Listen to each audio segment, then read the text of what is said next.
quadros de ansiedade, de depressão, os transtornos ansiosos e depressivos, eles são os quadros mais prevalentes em saúde mental. Aliás, a depressão é o quadro que mais faz com que a pessoa perca dias e anos de trabalho produtivo. A depressão é um quadro que tira a sua capacidade de pensar, de trabalhar, de raciocinar, de tomar decisões as mínimas possíveis no dia. O fato é que não tem muita informação sobre o que fazer com isso, como identificar e, enfim, como que eu posso diferenciar isso de algo normal ou diferenciar, por exemplo, de um quadro ansioso. Então, nesse vídeo eu vou responder essas perguntas. Como é que você faz a diferença entre um quadro de depressão e de ansiedade e o que isso vai mudar para o tratamento, o que isso vai mudar para a sua vida. E esse dado, apesar de ser simplificado que eu vou passar hoje, é o dado que quem trabalha na prática atendendo usa e é um dado que assim não há dúvidas. Então vamos responder essa dúvida de forma definitiva: ansiedade ou depressão? Tenho um, tenho o outro, tenho os dois, e o que fazer sobre isso? Acompanhe então comigo nesse vídeo aqui no canal Saúde da Mente.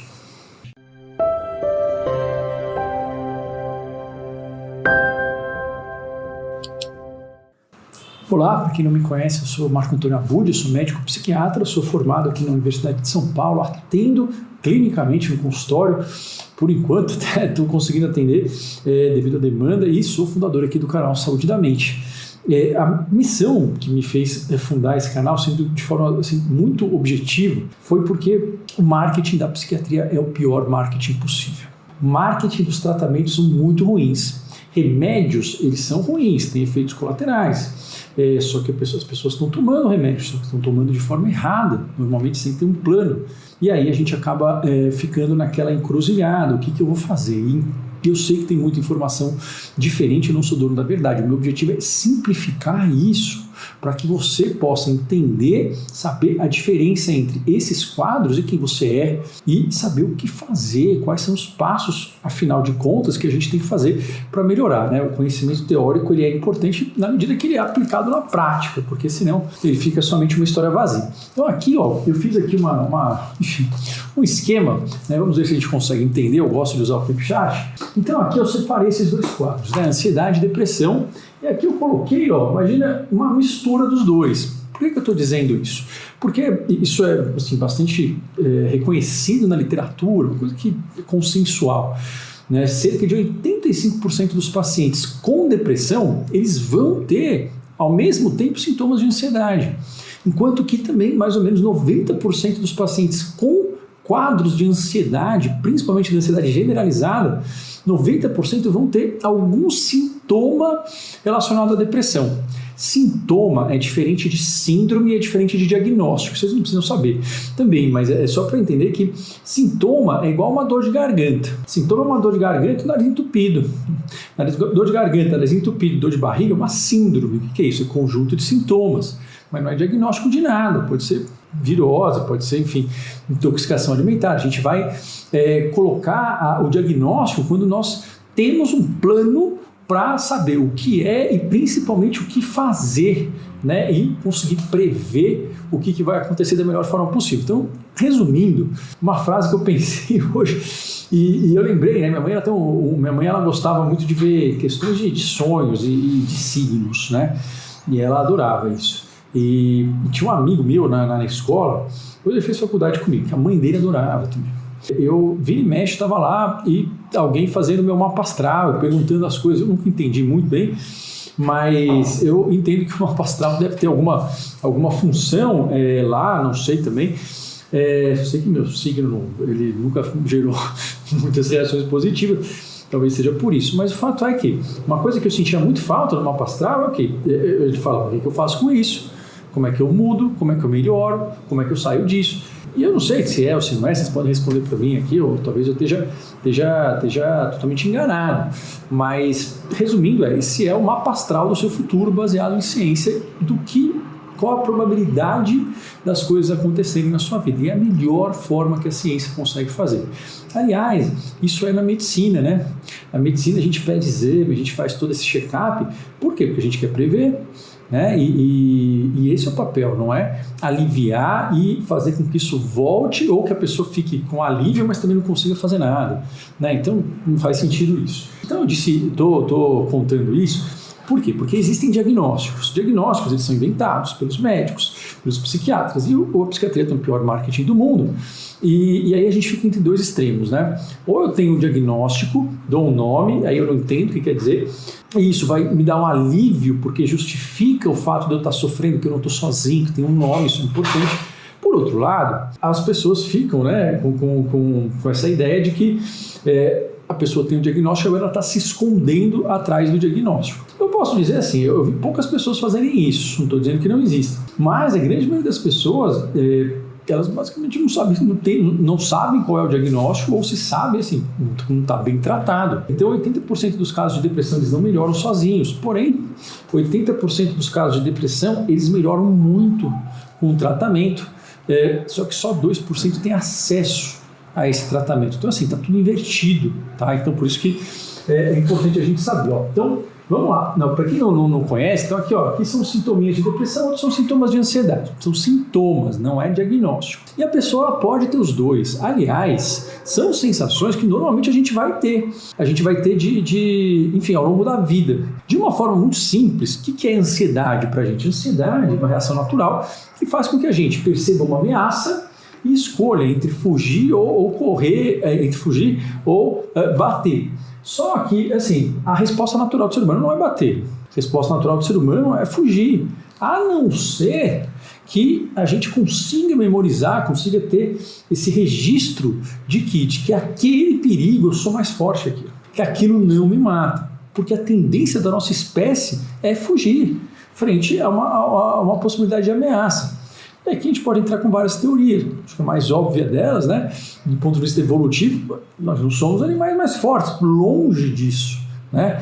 Então a resposta da ansiedade, enfim, patológica, ela tem a ver com isso. Tem quadros de ansiedade não patológica, tem vários vídeos aqui no canal explicando a diferença.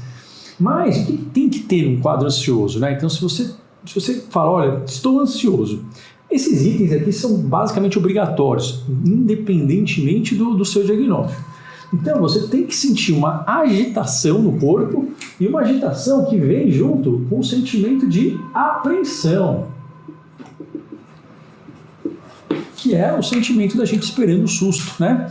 Eu gosto desse exemplo, esperando o susto na casa de terror. Tá vindo ali, a gente fica apreensivo, vem logo, será que não vem? Antes de dar uma prova, antes de alguém dar o resultado de algum exame pra gente. Então, é uma apreensão e tem que ter preocupações. Preocupações são aqueles formatos do pensamento e se der tudo errado. E aí vai mudando, olha, e se a pessoa não gostar mais de mim? E se eu perder todo o meu dinheiro? E se meus filhos sofrerem um acidente? E se eu ficar louco? Então, tem que ter a preocupação, né? Isso está presente. Tem a evitação. Então, a ansiedade ela vai evitar os maiores medos, e é normal fazer isso. O problema é que está descalibrado e os maiores medos que ela tem não são os maiores medos que a vida traz, pelo contrário. Só que é difícil enxergar isso. E mesmo que você enxergue, assim, não vai dar na primeira vez para você deixar de sentir isso, tá? Mas é importante a gente entender. E o primeiro passo, isso é basicamente consensual em todas as terapias que tratam de fato a ansiedade, é você conseguir diferenciar isso de quem você é, porque nesse momento, obviamente, a sua tomada de decisão não está boa. Então, resumindo, tem a evitação.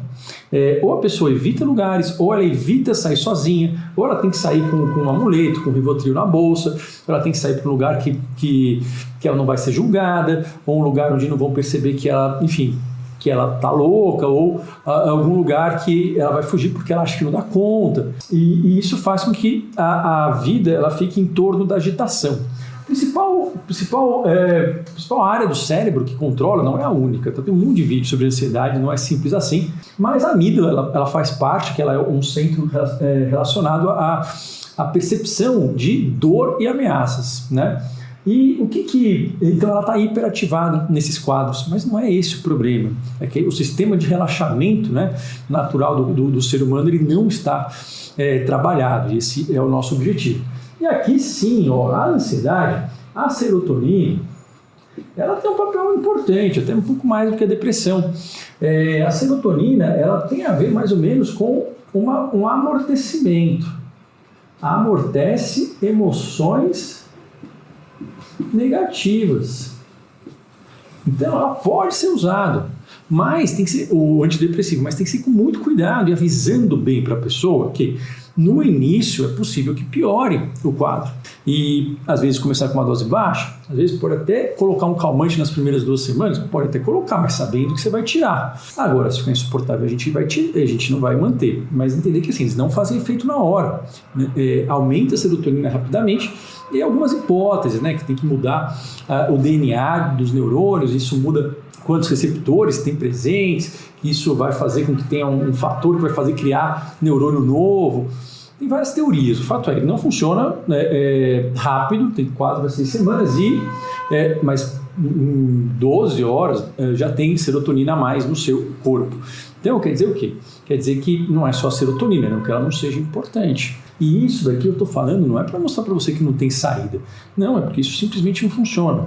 E eu prefiro, né? Mas isso é uma coisa que eu sempre prefiro, não sei se está certo ou está errado, que assim, a pessoa seja bastante clara e me dê as opções de escolha. O que eu estou dizendo não funciona a gente focar em aumentar somente a serotonina, não que seja importante, tá? Mas o importante é que a gente consiga fazer com que esse quadro vá, e a gente vai ter que fazer o quê? Qual que é a base do tratamento para a ansiedade? É provar na prática que você ganha daquele medo, que aquele medo não te paralisa, que você é mais forte que ele. E aí você vai focar em cada um dos tipos. E isso tem que ser feito de forma planejada, porque se você sofre com esse quadro e se você tentar fazer algo que alguém falou para você, olha, você tem que acordar e com vontade, fake it until you make it. Eu vi algum filme isso, né? É isso, vê entrevistas dos empreendedores aí. Muito legal, né? Mas provavelmente eles não tiveram depressão. Se tiveram, eles esqueceram que tem. Bom, aqui é a amígdala e serotonina principalmente, tá bom? Mas o objetivo é a gente ganhar a confiança. A gente vai enfrentando esses medos de uma forma que dá certo. Isso vai criando uma melhora incremental, a gente dividindo em vários chunks, né? Vários degraus. E na prática serve como uma musculação para o sistema de relaxamento do corpo e para ele entender que você é mais forte, que você dá conta, tá? E eu sei que isso parece loucura, parece mesmo, né? Porque todo mundo dá o remédio, mas eu quero um remédio logo para aliviar. Eu entendo, né? O remédio que alivia logo, e não tem nada melhor do que Rivotril, do que Frontal, nada melhor do que Diazepam, não tem. Se você achar alguma outra coisa que é melhor do que isso, por favor, me conte, não tem. Nenhum remédio tem, muito menos remédio natural não tem, não chega aos pés.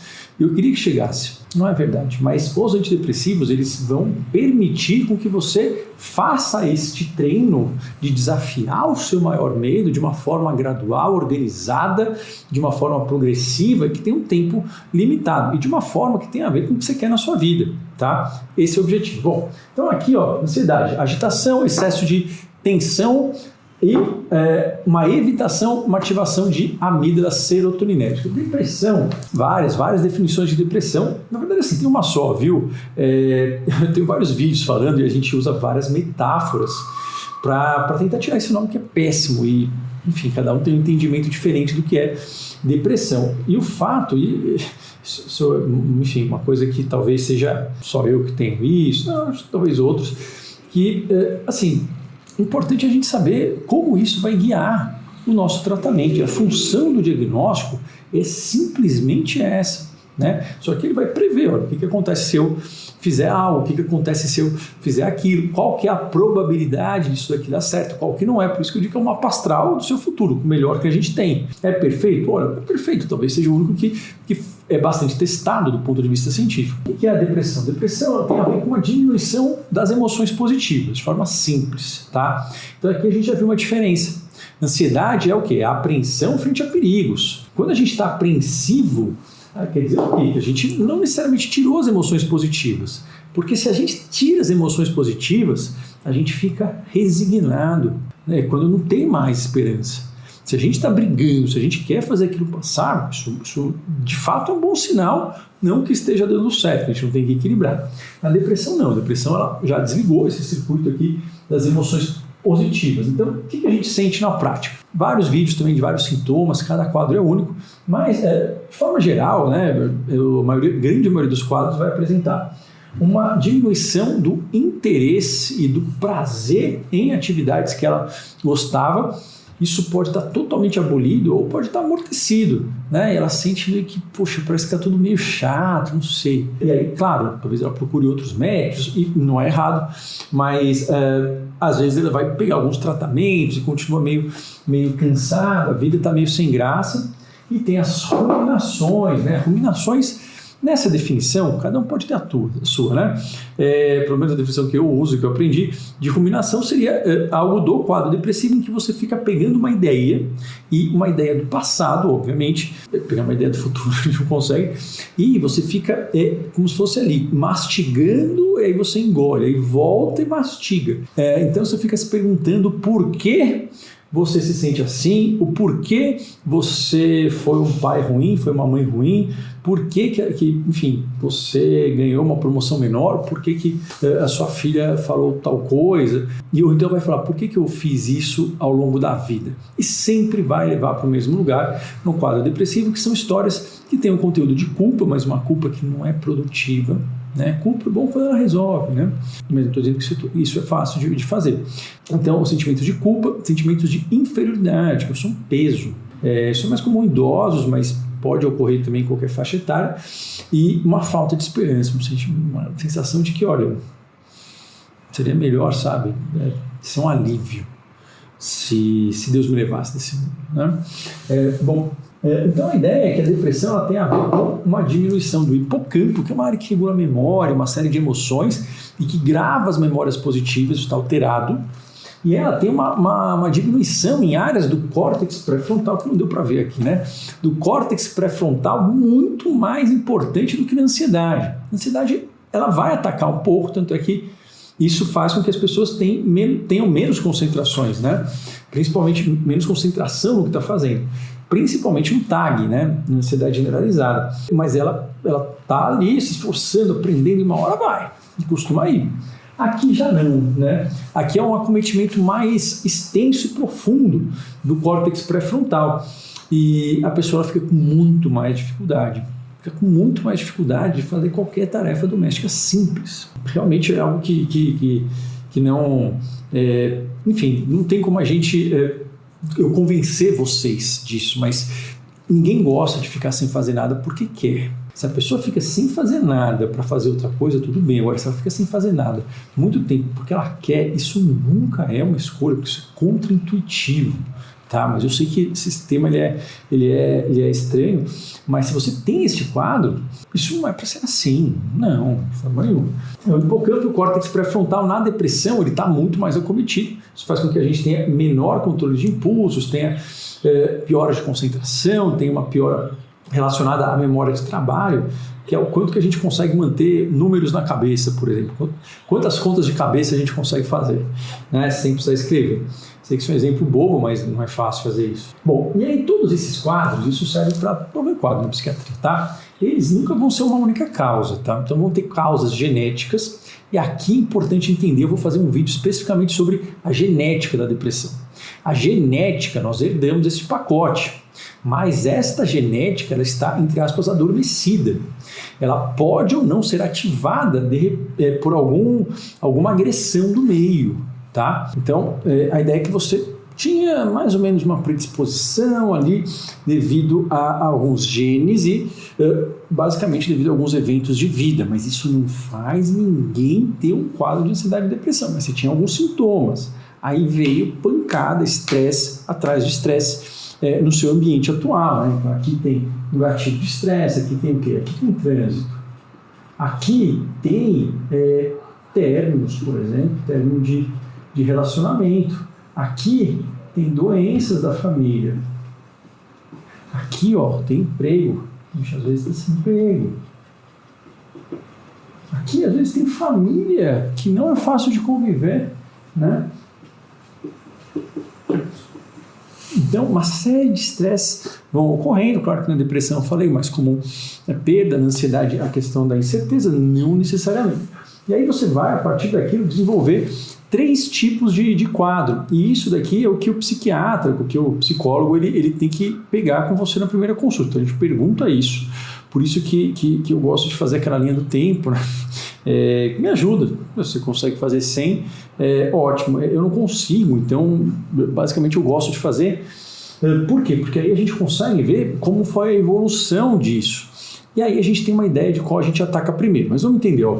Então, pode vir para esse primeiro. O que é esse primeiro? Esse primeiro a pessoa ela vai ter um quadro de ansiedade, provavelmente uma ansiedade generalizada, e um quadro depressivo junto, que tem alguns componentes em comum, outros não.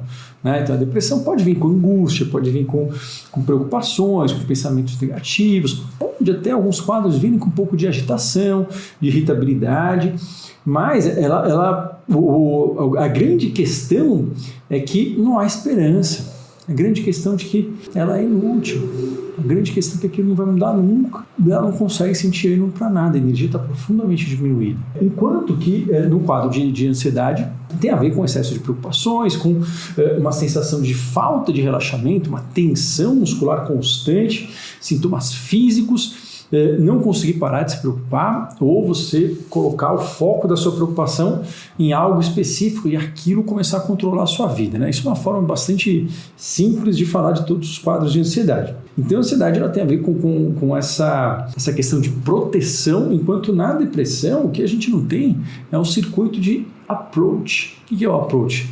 Quando eu vejo que o ambiente está seguro, eu vou explorar, eu vou lá ver quais são as outras pessoas que estão ali por perto, eu vou socializar. E isso é aquilo que de fato dá mais prazer ao ser humano. Nós somos conectados para viver em comunidade, nós somos conectados para fazer o máximo para o bem das outras pessoas, pelo menos isso que eu acho. Não que não tenham pessoas malvadas, né? Talvez tenha as malvadas que acham que estão fazendo bem também, mas também paciência. Mas essa questão de você poder, né, fazer algo, esse propósito, isso tem a ver com algo maior, isso sempre é algo mais motivador, né? É uma coisa bastante evolutiva.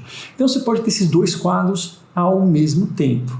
E aí, pelo qual o médico vai começar a tratar? Pelo que está pior em termos de impacto na sua vida, tá? Então você tem os dois, pode ser que você tenha. Claro que isso aqui não é um diagnóstico. É importante que você tenha esse mapa, né, esse framework para poder ver, perguntar para o médico, tem que responder. Então aqui, ó, você vai tratar o quê? Você vai tratar aquele que está piorando mais, né? Então aquele que está mais intenso. O que é intenso? Aquele que está sofrendo, você está sofrendo mais. Ou aquele que está te dando maior prejuízo ocupacional. Como assim? Prejuízo nos seus relacionamentos, no trabalho, enfim, no dia a dia, na família. Mas como que eu vou saber? Estou prejudicado? Sim, eu sei. É que a gente não é treinado para isso, mas assim, por isso que existem algumas técnicas para você começar a ir percebendo os seus pensamentos. Perceber. E isso é algo que às vezes as pessoas não entendem muito bem a importância disso. Isso é um dos melhores treinos de atenção possíveis. Né? Aliás, o mindfulness ele nada mais é do que a gente perceber pensamento. E tem, enfim, algumas questões que a gente percebe, uns formulários, técnicas, em que a pessoa mapeia. Olha, eu estava aqui e senti mal, aí isso aqui aconteceu antes, o que aconteceu depois, né? E o que eu fiz para isso. Mas o primeiro passo é você perguntar, você investigar se você tem algum quadro, de fato, depressivo, ansioso, se os dois estão presentes mesmo, e qual que está gerando o maior trabalho. Todos eles geram prejuízo. A ansiedade gera menos prejuízo, não que não gere, menos prejuízo do que na depressão, mas gera. O que é prejuízo? É você não conseguir ter escolha para aquilo que você quer fazer, com que o quadro escolha por você. Então a ansiedade, tem muita gente que tem prejuízo porque quem começa a comandar a vida dela é o pânico, é o receio de sentir pânico. A ansiedade generalizada tem, enfim, a questão de dificuldade de concentração, de se cobrar muito. Enfim, todos eles têm um medo chave, né? E isso é que vai ser a virada de chave, mas tem que ser feito de uma forma sustentável. Aqui a gente vai ver então qual que está atrapalhando mais. Como que você vai saber se você não presta atenção? Você vai fazer as seguintes perguntas para você mesmo. Ó, quando eu me senti pior hoje? Nossa, no final do dia, mas não vou me sentir mal ali. Olha, possivelmente você vai se sentir mal, mas assim, é uma forma da gente conseguir saber onde atacar. E não é esse dia que vai fazer você estar melhor ou pior, né? As coisas já não estão boas. Então, um dia anota. Anota o que passou pela sua cabeça, anota quando você estava, com quem você estava, que horas você estava, e o que você fez, o quanto que isso atrapalhou. Por quê? Porque você pode ter, por exemplo, um episódio depressivo que você não consegue sair da cama de manhã. E você tem que ou faltar de manhã ou desmarcar as reuniões para tarde. Para sair de manhã é uma coisa extremamente difícil e com muita angústia, com pensamentos negativos, com apatia, né? Ou não. Você pode ter de vez em quando, né? Tudo meio sem graça, mas a ideia é que você não consegue basicamente relaxar e consegue se prestar atenção no que está acontecendo, no outro, porque realmente você está extremamente ansioso com o que pode ocorrer com você. Então, a ideia é qual deles está atrapalhando mais a sua vida. Então, se tem os dois, a gente vai escolher esse. E esse a gente vai tratar. As medicações para ansiedade e para depressão, elas são basicamente as mesmas, né? E o tratamento para ansiedade e depressão, eles são baseados em técnicas originárias da terapia cognitivo-comportamental, que não é um tipo de terapia só, tá? Porque agora está na moda, infelizmente, eu acho. Muito paciente meu fala que todo mundo faz TCC, mas não. Na maioria que eu entendi não faz não. Que envolve, na verdade, ver a questão do que é relevante para você e trabalhar habilidades práticas, né, no aqui, no agora, para que aquilo seja, que você alivie a dor e que você conquiste aquilo da melhor forma possível, tá? Então é como se fosse uma musculação para essas áreas da motivação e do perigo. Então, tem os dois, a gente vai escolher o quê? Então, o pior, que tem mais prejuízo. E aí você pode se perguntar aqui, ó, escreve no papel, né? O que aconteceu de ruim para mim essa semana? Ou esse dia? Onde eu estava? O que eu estava pensando? Por que eu não me conformei? Quanto tempo demorou isso para passar? O que eu fiquei pensando quando demorou para passar? E o que eu estou pensando agora escrevendo isso? Se você está pensando algo, né, relacionado a eu não aguento, não dou conta porque é muito cansativo, eu não tenho energia, eu fiz tudo errado e não é para mim. Isso tende a ser um sintoma mais sugestivo de depressão. Agora, pode ser que você sinta uma crise de pânico ou seja muito vergonhoso ficar na sala de aula porque você soa muito, você tem medo da performance que você vai ter se você não for bem, então isso sugere mais um quadro de ansiedade. Mas quem tem que fazer isso é o médico, para você saber essa relação. Então, aí aqui, ó, também roubei do professor Estalo aqui, mas o dele está mais bonitinho. Aqui o que é? Que é um quadro depressivo, então azul, e aí tem alguns sintomas ansiosos. Isso é descrito no DSM-5. O DSM-5 é basicamente o DSM, é o sistema de classificação dos quadros de saúde mental. E ele é atualizado de tempos em tempos, né? Esse ano agora, em 2022, ele liberou uma versão, digamos, complementar, né, à versão anterior. Então não foi um novo DSM, mas foi uma implementação, uma complementação com algumas ideias e diagnósticos. Mas lá, basicamente, é o jeito que se usa para fazer pesquisa, que se usa para fazer trabalho. A CID-10, né, que é da OMS, CID-11, né, que todo INSS, perito pede, teoricamente, né, não seria necessário, mas assim, tudo bem, você pode, não tem problema nenhum. Então, sofreu aqui muito estresse, você tinha aquela predisposição genética, tinha predisposição relacionada à história de coisas ruins, traumas, abusos, tinha alguma questão do seu temperamento, que era um pouco mais aberto, ou não, isso tudo não causa nem ansiedade nem depressão. Isso veio junto provavelmente com hábitos não inflamatórios, hábitos não saudáveis que são inflamatórios, isso foi deixando o seu hipocampo com menos células, vai morrendo as células, né? E se não tem células, não tem também neurotransmissor para comunicar. E aí você pode desenvolver esses 3 tipos de transtorno. E esse tipo é quando você tem de fato as duas coisas ocorrendo ao mesmo tempo. Então você tem um quadro de ansiedade generalizada e um quadro depressivo juntos. Isso pode ocorrer. E a ideia é que se isso ocorrer, não tem nada de errado com você. A questão é que você aqui vai ver o quanto que vai dar de prejuízo, o quanto que cada um deles está atrapalhando a sua vida. E você vai começar por aquele. Qual é o que mais limita a minha vida? Quando eu deixo de fazer algo, o que eu estou sentindo? Ou quando eu, enfim, vou tomar uma decisão, de que forma que isso está sendo um obstáculo, tá? Via de regra, o quadro depressivo ele tende a ser prioritário, mas assim, o remédio é o mesmo, tá? O tipo de terapia não é exatamente o mesmo, mas Isso tem sido bastante estudado para fazer um modelo único, né? Mas por enquanto não.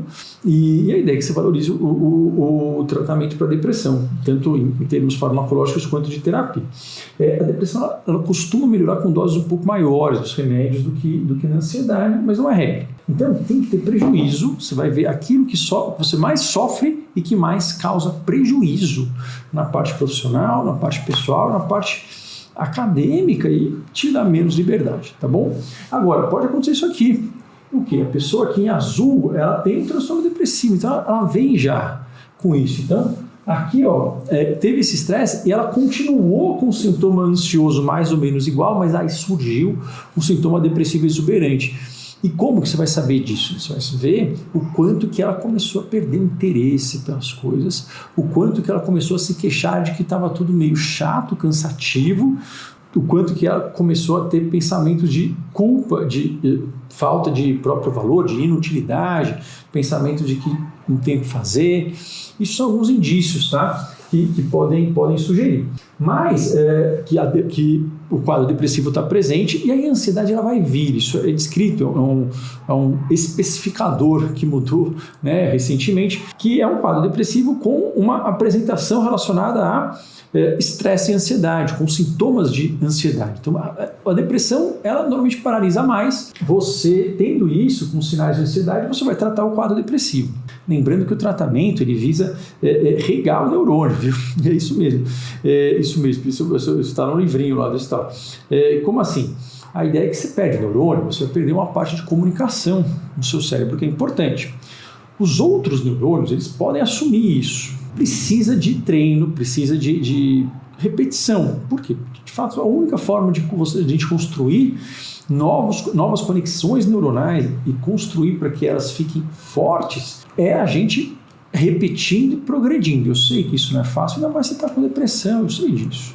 Mas, obviamente, que se fosse fácil assim, a gente também, ninguém vai montar um plano para você correr a São Silvestre amanhã. Aliás, a pessoa que te fala isso, basicamente eu não ouviria mais e provavelmente não gostaria de saber mais sobre ela, mas eu não tenho nenhuma experiência com isso. Bom, enfim, essa é a questão, então, que aqui, ó, a gente vai então tratar o quadro depressivo. Então vai tratar o quadro depressivo. Precisa ser com remédio? Olha, não precisa. Não precisa, mas pode ser, pode. Então, os guidelines todos, eles dão para a pessoa a escolha, porque a eficácia é muito parecida. Então, de fato, a ideia é você ter essa conversa com o seu médico, e eu sei que isso não é fácil, né? Por quê? Porque ninguém fala para você sobre isso, não tem lugar nenhum para você fazer isso, eu sei, e a consulta às vezes é muito rápida, eu sei.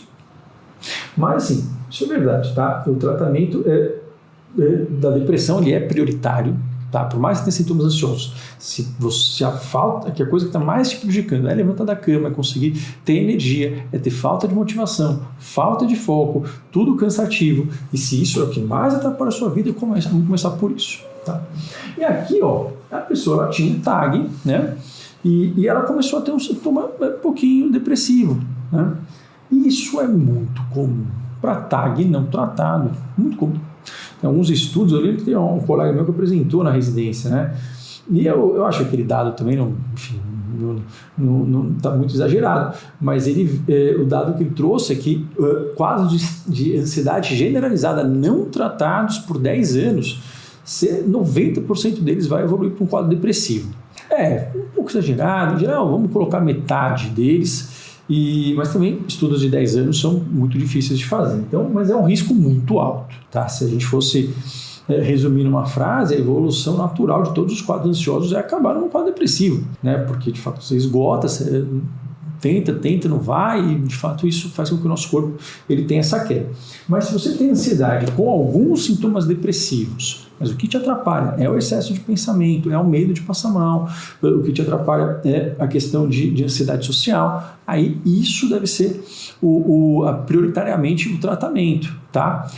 Só cuidado, porque precisa começar a evoluir para esse quadro depressivo, aí muda o tratamento de forma estratégica. Por que, doutor Marco, não é o mesmo remédio? Não, é o mesmo remédio, mas não é o mesmo mecanismo cerebral e basicamente a gente está também evoluindo, mas até onde a gente sabe até agora, o mecanismo cerebral é diferente e o tipo de terapia é diferente. E o tipo de dose que você dá é diferente, tá? Então aqui você vai começar, obviamente, por isso. E aí, o principal tratamento para ansiedade generalizada, claro, além dos inibidores de serotonina, né, as medicações que aumentam isso, é basicamente uma terapia para ansiedade, uma terapia cognitiva para ansiedade. E o peso da terapia cognitiva para ansiedade é maior até do que o peso para a depressão. O pessoal quer estudar coisas mais eficientes para a depressão. Mas esse daqui é digamos, um framework para você ter, tá? Isso você pode também saber, será que eu tenho ansiedade ou eu tenho depressão? A gente vai começar a treinar a habilidade de perceber sentimentos e perceber pensamentos. Eu ensino muito isso lá no módulo 1, né, dos alunos agora do treinamento de mentes ansiosas, teve de psicólogos também. Eu sei que isso a gente não está acostumado, mas isso é algo que assim, dá um poder para a gente. Dá um poder de prestar atenção. A meditação nada mais é do que isso, só que dessa forma a gente está tentando colocar de forma mais estruturada. Né? E prestar atenção no nosso pensamento é basicamente o que o Mindfulness fala, mas aqui a gente vai prestar atenção para quê? Para a gente poder anotar onde a gente estava, o que eu estava sentindo, o que eu fiz ou deixei de fazer por aquilo. Tá? Isso é extremamente importante. Então, o primeiro passo para a gente ganhar, né, do nosso inimigo é nós conhecermos ele profundamente. Né? Porque provavelmente esse inimigo está muito invisível, escondido no escuro, e isso faz com que ele tenha poder sobre a gente.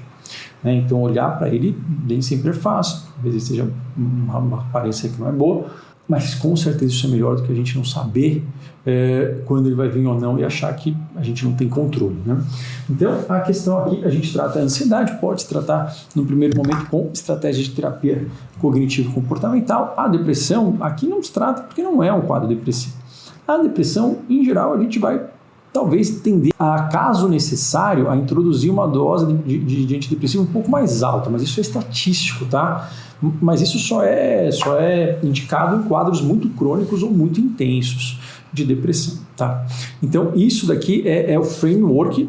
Caso você não entenda e você queira que eu faça mais live falando sobre isso, manda aqui no canal as suas dúvidas, tá? Mas resumindo, a ansiedade é uma hiperativação no circuito de ameaça, a depressão é uma drenagem, uma hipoativação no circuito de motivação e de prazer. Elas têm genéticas diferentes, mas não são quadros altamente genéticos, ou seja, 70% da causa não é genética, e a genética ela pode ser mudada em termos de quê? De que os genes eles só ligam e desligam com base nas nossas experiências, e se você não nasceu assim, você tem a capacidade de fazer de novo. O cérebro é plástico, ele molda. O que é interessante você saber que ter essa predisposição, isso não faz de você uma pessoa melhor ou pior do que ninguém. Não existe traço de temperamento que gere por si só nenhum tipo de transtorno de personalidade. Isso digamos aí, a primeira aula que a gente tem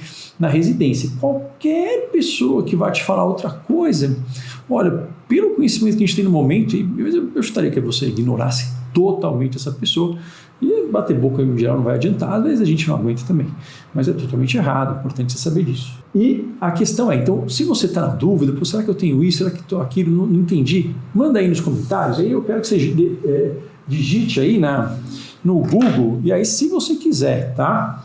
Ok. Tem 3 testes, tem o GAD, isso tem lá no treinamento, né? Para mentes ansiosas, que é um dos mais completos, se chama GAD, tá? 7, que é um teste para ansiedade generalizada, mas ele pode ser aplicado para qualquer tipo de ansiedade, tá? Existe um site chamado um teste PHQ-9, que ele é para depressão. É bem simples, rapidíssimo, pouquíssimos minutos. Nós temos testes mais sofisticados, mas para rastreamento é muito bom. E aqui eu vou indicar um outro que chama K10. Esse K10 também está disponível. Ele mede o nível de estresse geral com a medição de sintomas depressivos e ansiosos ao mesmo tempo. Então o estresse basicamente é um estado em que o corpo tá alerta porque está com muita demanda e ele não está dando conta. E o estresse ele pode levar para um lado, pode levar para o outro, pode levar para os dois. O importante é a gente saber, reconhecer e saber, olha, só que ansiedade a gente vai tratar com psicoterapia dessa questão de exposição gradual. E isso daqui normalmente não vai ser um problema. Se a depressão sendo um problema, a ideia que a gente vai ver é aprender com a experiência e ajustar com o objetivo do quê? De melhorar a energia, de melhorar a capacidade da pessoa prestar atenção no mundo, diminuir as ruminações e fazer com que ela consiga ir adquirindo a confiança, a autonomia, sem precisar estar dependendo necessariamente de alguém. Então, esse é o objetivo, mas o K10 ele visa estresse para quem ainda não tem um diagnóstico, tá bom? Esses testes são gratuitos, tem em português, mas português é mais difícil de achar, viu? Mas em inglês o formato é melhor. A gente acha em inglês, coloca ali para traduzir no Google, não quer dizer nenhum diagnóstico também, mas não quer dizer, tá? Porque o diagnóstico ele é mais complexo, ele tem outras particularidades, mas quer dizer que é importante você dar uma olhada nisso, tá?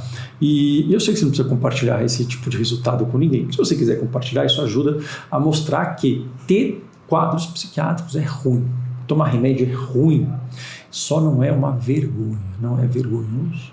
Isso só não define o nosso caráter, que no fundo é isso que pega. É isso que pega. Isso é simplesmente uma bobagem. Por quê? Porque quem fala isso e não dá nenhuma solução, essa pessoa gosta de falar. Né? Mas assim, eu garanto que se a gente seguir esse caminho, você vai começar a readquirir o controle na sua vida e que tudo tem tratamento. 80% dos quadros depressivos são tratáveis, tem uma recuperação extremamente significativa. Isso quer dizer o quê? Que 20% não. Só que 80% das pessoas com depressão, elas não procuram um médico ou um tratamento extremamente pouco eficiente. Mas não muita informação, é importante entender esse conceito, a gente vai se vendo nos próximos vídeos. Deem aqui o like e vejam os outros vídeos no canal onde eu falo mais detalhadamente, não dá para falar tudo num vídeo só, eu falo bastante, esse vídeo já ficou longo, e manda esse vídeo para mais pessoas que você acha que podem se beneficiar, vamos fazer com que a gente consiga espalhar isso. Por quê? Porque, na verdade, isso está em todo mundo. E o fato da gente não entender, ou entender mais ou menos, ou a gente acabar retardando a busca de ajuda, e aí tem 1 milhão de outras coisas que vão te vender, isso é ruim, porque a vida vai ficar paralisada. Mas a gente não quer, então conto com a ajuda de vocês, tá bom? Um abraço, até o próximo vídeo.